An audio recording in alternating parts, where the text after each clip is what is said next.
nalalapit na konsyerto, tunghayan po natin ang mga kaganapan.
Santa Maria del Carmen Coral, it was started 1990. Ang member lang is 10 persons. Nandoon sa likod ng simbahan, chapel muna yon. And then after that, nag-form ng 10 members na naging 20. Ang first teacher is Miss Belia Agno. The last one, itong latest natin, si Mr. Joey Enriquez.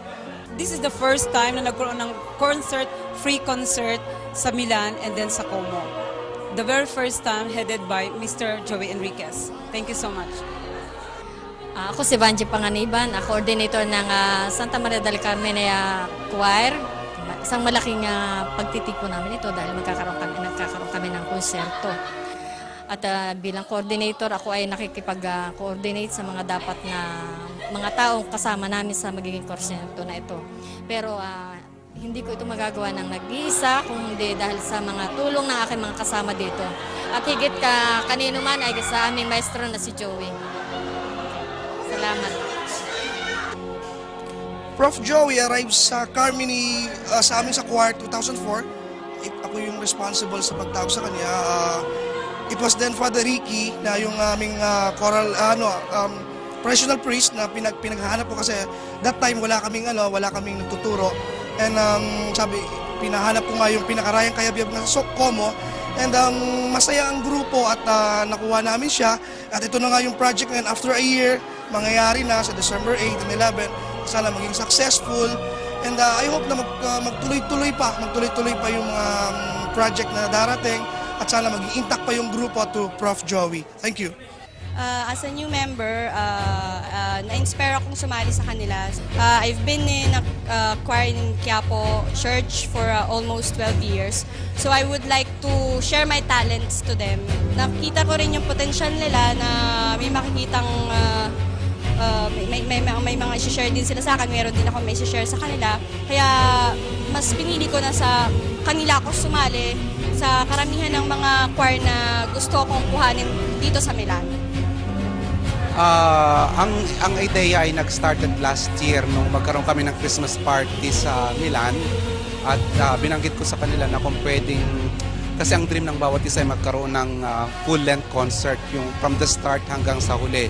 At nagkaroon ng, mula sa idea na yun, niyakap ng mga members ang idea at doon nag-start ang preparation. So from January onward, nag-start na ang preparation hanggang akala namin na maglalast lang ng mga 7 songs, magpe-prepare kami ng mga ganun. Pero ala fine, 22 songs ang prepare namin. Lumaki ng lumaki. So yung event na yun ay akala namin maliit, lumaki ng lumaki. Tsaka natatandaan ko nung in-interview ako ng Balitang Europe last 2008, April, dito rin sa Italy, ay binanggit ko na isa yun sa mga dream namin at nagkatotoo nga ngayon. So yun lang. Maraming salamat. At natunghayan po natin ang mga kaganapan. Magkita-kita po tayo sa araw ng konsyerto. Mula po sa Como, Italy at sa ngalan po ng aking mga kasamang sina Randy, Marvin at Richard. Ito po si Jen Noble at magandang araw po sa inyong lahat.